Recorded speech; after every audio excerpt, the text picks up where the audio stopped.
Once again, apologies for the mix-ups that we had earlier on. We were talking about the story about President Uhuru Kenyatta now saying or ordering the removal of 5 defiant MPs from parliamentary leadership positions. The president cracked the whip after the MPs led by Nandi Hills legislator Alfred Keter defied Jubilee's order to relinquish the positions that had been allocated, that apparently had been reserved to specific regions. Keter says he will not obey the order. Samogina tells us more about this story.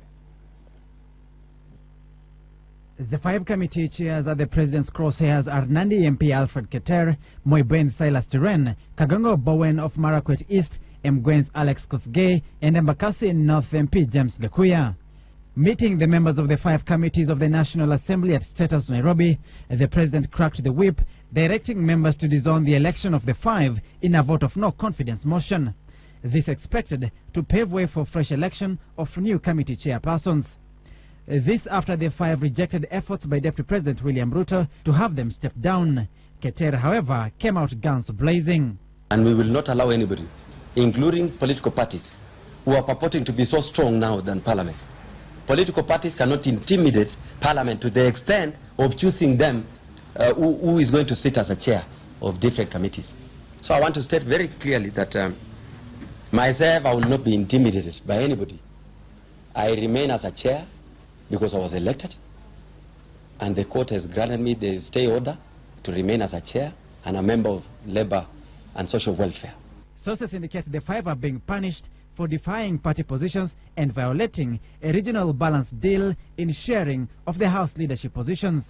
A Jubilee parliamentary group meeting at State House agreed on regional balance in the House leadership, but struck a compromise to have neighboring counties produce leaders of its choice, given the House committees were less compared to the number of counties they accommodated in the leadership positions. As such, Mandera, Garissa and Wajir counties were to produce the chairperson of the Agriculture Committee and vice chairperson of the Environment and Natural Resources Committee. Moiben MP Silas Tiren from Uasin Gishu County took the seat, despite the county having been given the Delegated Legislation Committee chaired by Gladys Cholei and the Health Committee Vice Chairperson Kiprop Mishra. Kagongo Bowen took the Vice Chairperson Environment Committee reserved for Ijarwa MP Sophia Abdi, occasioning a regional imbalance. The Labour and Social Welfare Committee Chairperson had been reserved for Bura MP Ali Wario to represent the Coast region. However, Nandi MP Alfred Keter was voted to the position. Nandi County House Education Committee Chairman Julius Smeli and Aldai's Colonel Serem as Vice Chairman Trade Committee.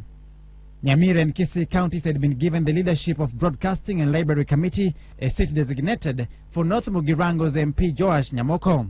However, Embakasi North MP James Gakuya took the seat despite Nairobi having been given National Cohesion and Equal Opportunity Committee that went to Maina Kamanda. We know what they are after.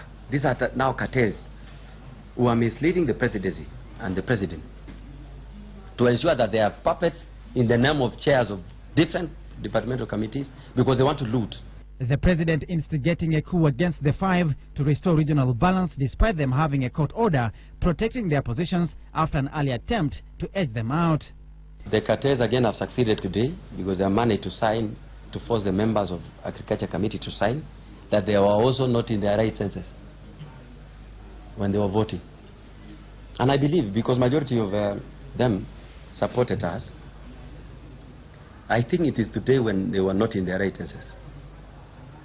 And we must, on this issue, we must invite doctors, psychiatrists to deal with their cases so that we see whether it is today or that time when they were not in their right senses. The presidency, however, insists their action is not a supremacy battle between them and the MPs, but rather fostering regional balance. The protracted battle is expected to play out next week when the committees conduct fresh elections, as the Alfred Keter axis remains defiant that they will not be bullied into submission. Thank you very much, Samogina, with that story that forms the basis of our interview this morning. As I told you earlier on in the studio, I have Alfred Keter, Member of Parliament for Nandi Hills. Mr. Keter, good morning and welcome. And of course, Mr. Caleb Kositany, Member of Parliament for Soy. Mheshimiwa, welcome very much. Now, Mr. Keter, I start with you. You are outrightly defying the president's orders. Did you attend the meeting at State House to begin with? There were no orders, but there was the president and members of the PG, the parliamentary group, we went to State House to agree on modalities on how to arrive at the leadership of different committees, where, to my opinion, it was a good way of trying to resolve issues of how to balance regions and stuff like that.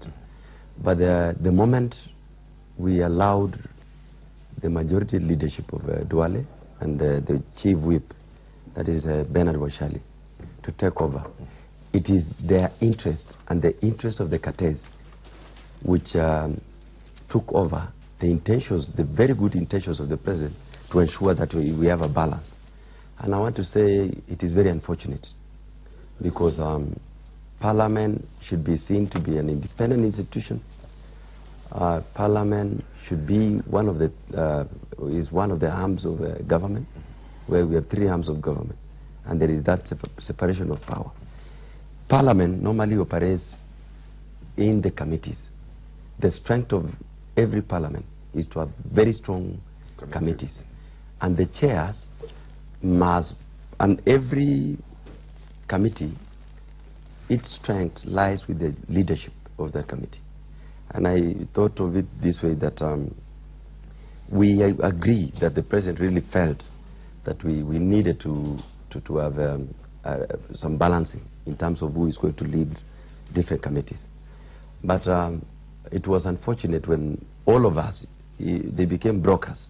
They were lying to us that the president is the one dealing with the list. Then he was telling the president, I have a team in parliament that were dealing with the list. We ended up with a bad list. Because I know, like members of PAC, one community has up to 7 out of 18, out of 19. This was meant to achieve regional balance? We were to achieve regional balance, which is very wrong. Like the entire of our region, from the South Rift, Central Rift, to the North Rift, there is no single person in Parliamentary Investment Committee. And when we went to this to State House, that is last year, I remember we told the president that we've agreed on some of the issues, but there are others we have disagreed.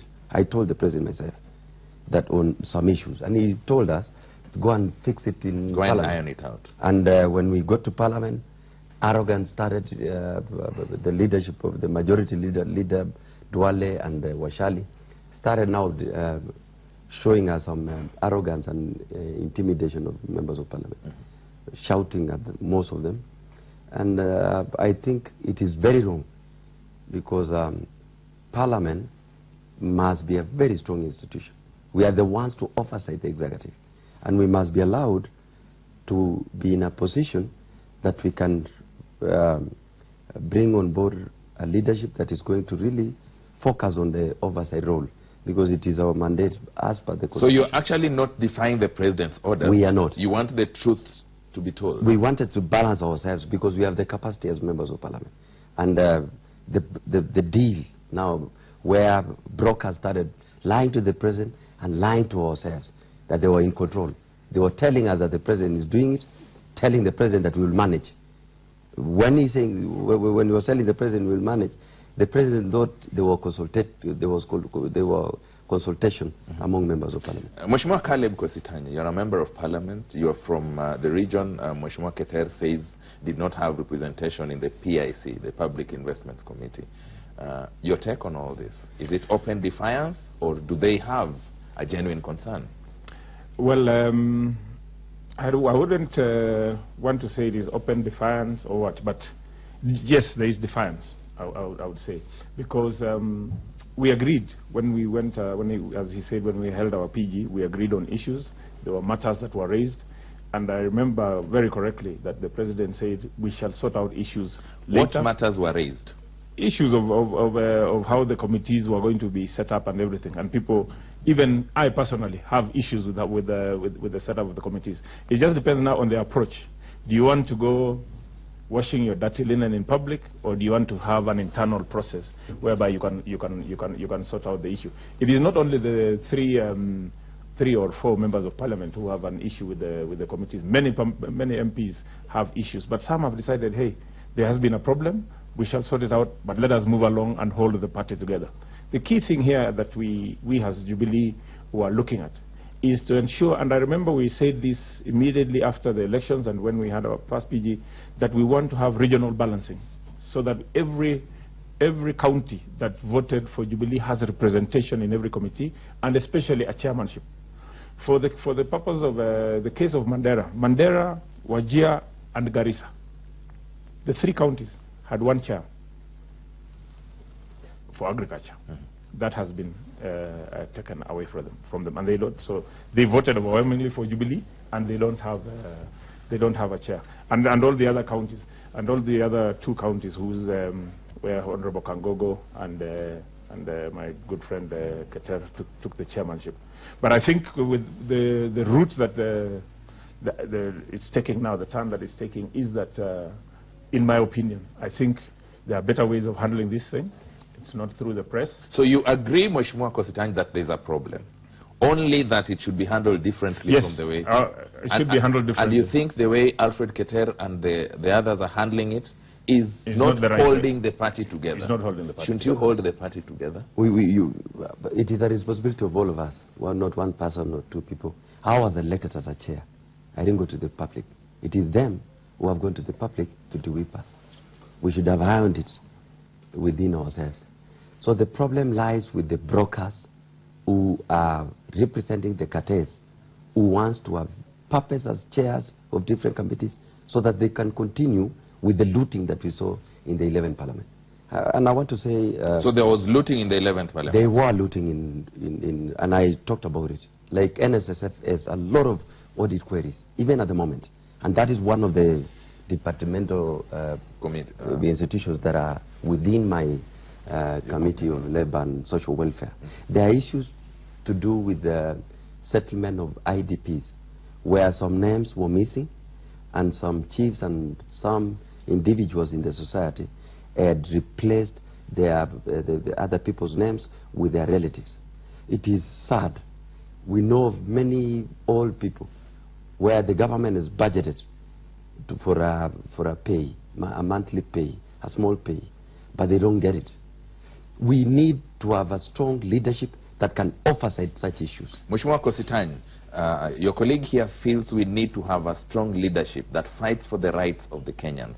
You feel they should find a way of handling whatever grievances they have in a way that does not disintegrate the party. Which one is bigger, the people's interest or the party's interest?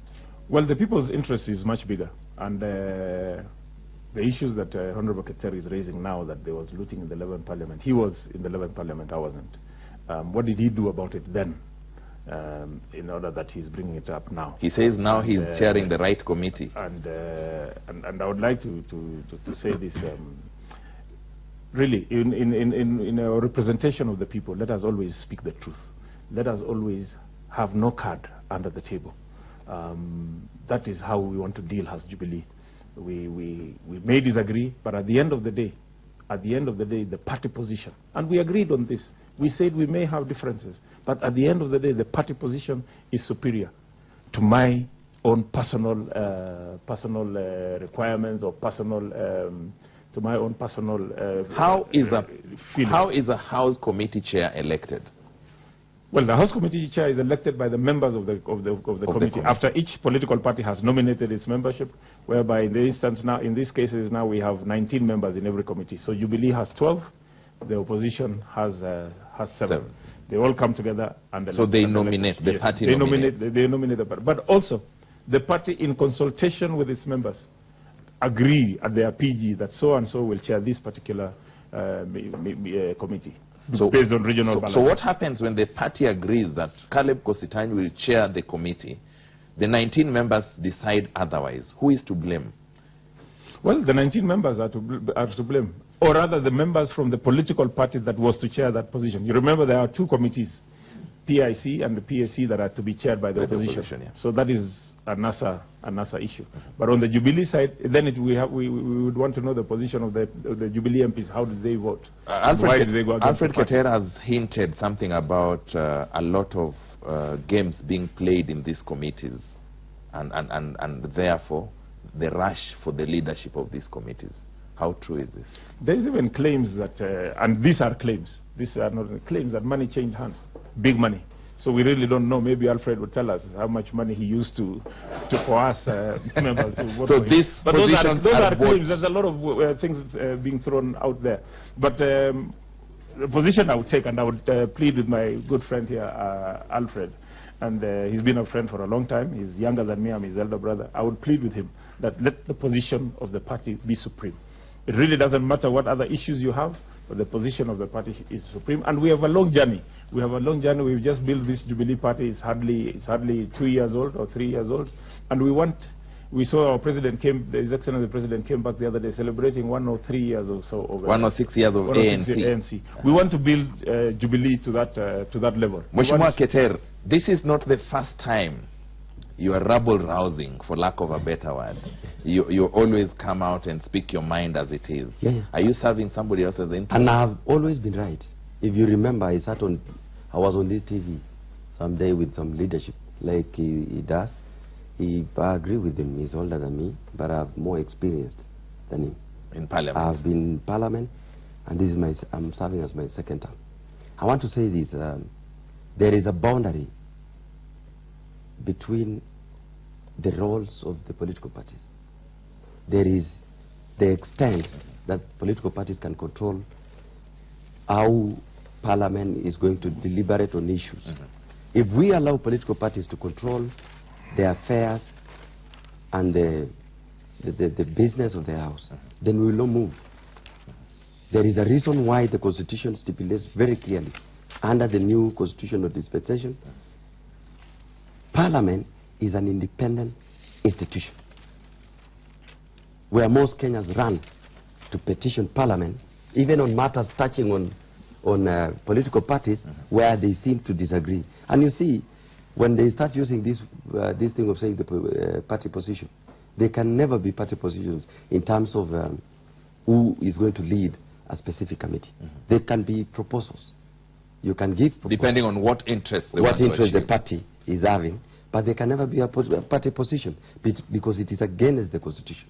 The political parties are coming with the provisions of the Constitution. But don't you think the parties are right supreme to have order in they can make proposals, not to the extent of infringing into the rights of members to elect the leadership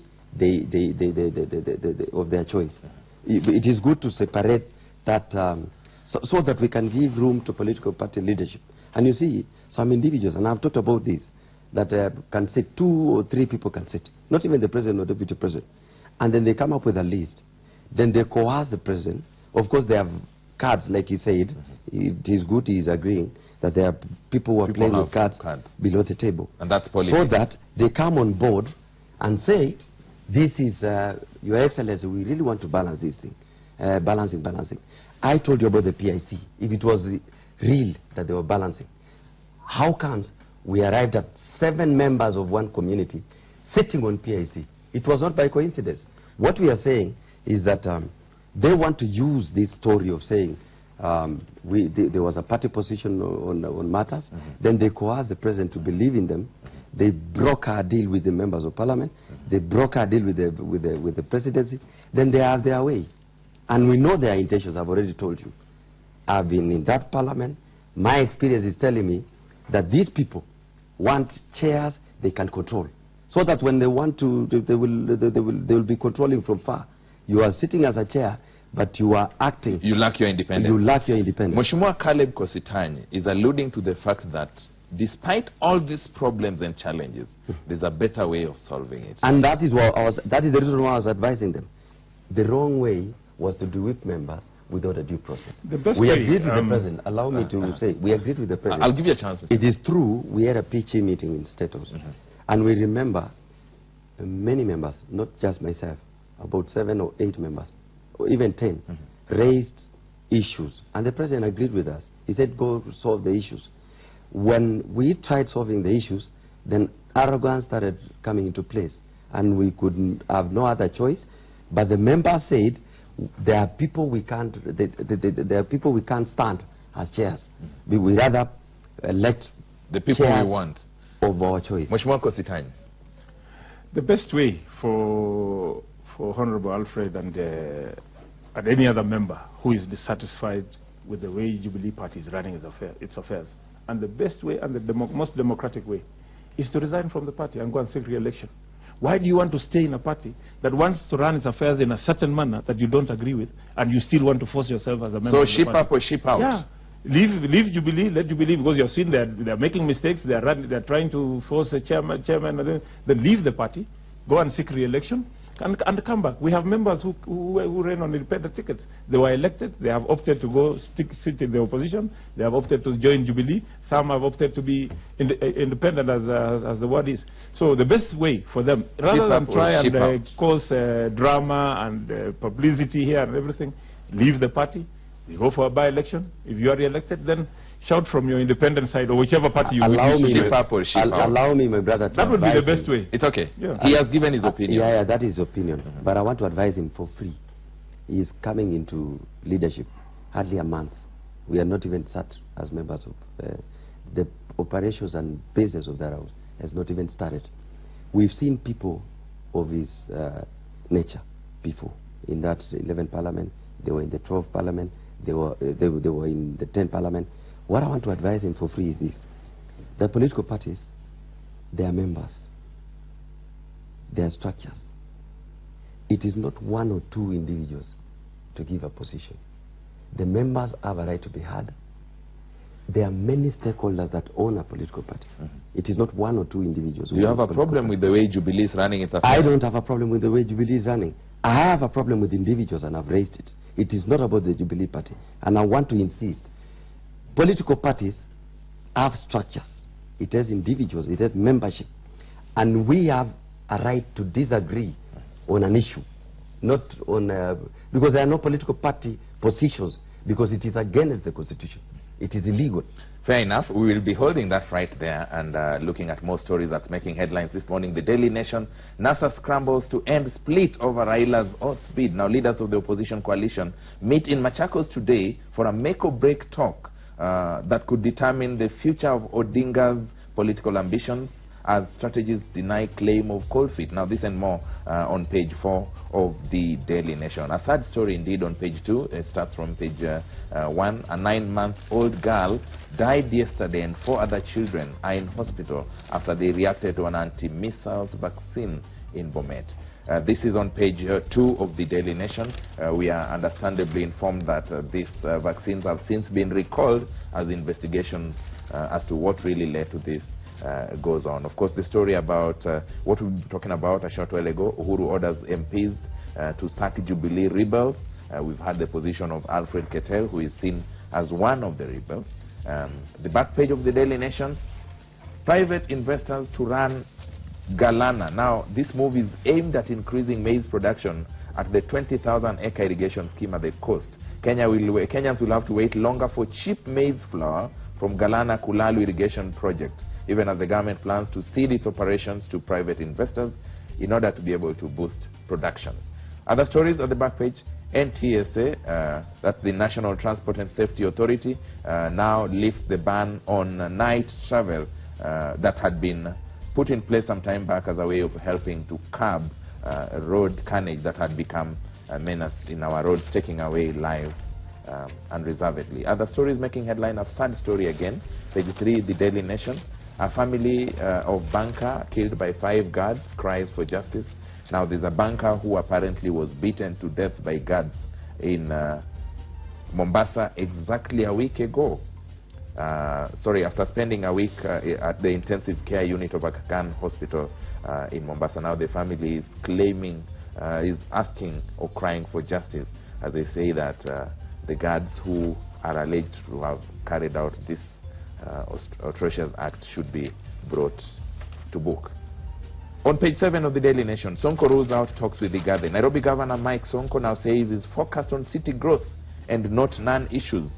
Sonko yesterday ruled out talks with his deputy Polycarp Igade, who resigned from his position last week and gave a grace period up to 31st of this month unless certain agreements are reached before he quits. Page 11, giving pets raw meat poses risks to humans. Did you know that researchers now say feeding dogs and cats on raw meat could pose a new danger of bacterial infection to humans. This study was carried out in the Netherlands, and it revealed that raw meat-based diets such as meat, bones, and organs fed to pets may be enhancing the spread of bacteria that often ends up infecting human beings. Something else that we'll be looking at with my guest this morning is on page 10 of the Daily Nation. Eldoret Hawking standoff becomes a political hot potato. What's happening at the Rift Valley? The Standard. Raila plan for swearing in feet. It now revealed the plan, NASA's tentative schedule, 19th Machakos People's Assembly, bringing together all Ukambani counties, 21st Mombasa People's Assembly to cover Coast Region, 22nd to 28th January Assembly rallies in Narok, Nyamira, Migori and Kisii, 29th January MPs to help ferry 1 million supporters to Uhuru Park, and 30th Raila and Kalonzo to be sworn in at Uhuru Park, Raila to name his cabinet. The Standard puts that in quote. The story about the bank manager who apparently was allegedly killed by guards in Mombasa is again on page 3 of the Standard, and again the families are asking for justice for their own. Page 4, universities are now hit hard by a low enrollment of students. Now institutions of higher learning are looking at tough times ahead after revenue, especially from parallel programs, significantly reduced. You remember from last year, only people who scored C+ and above get admission into the universities in the country, according to the directive that was issued by the Ministry of Education. Now, in the past, those who scored less than the minimum entry requirement for universities were able to take their university courses through the parallel program, which is not there anymore. The story we've just been talking about, Uhuru now whips Rift Valley rebel MPs, is covered on page 7 of the Standard. An interesting story that we have to start with after a short break when we come back. Page 6 of this Standard. 18 MPs oppose mileage claims. Now, a number of legislators have expressed concerns about the hefty payment and siphoning of taxpayers' money through mileage claims by their colleagues.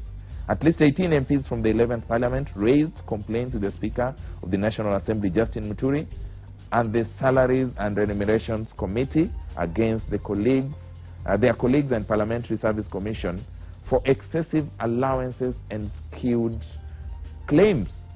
It would be interesting to know what my guests this morning, Alfred Keter and Caleb Kositan, have to say about this. That and many more after just a short break as we continue looking at what's making the headlines in the papers.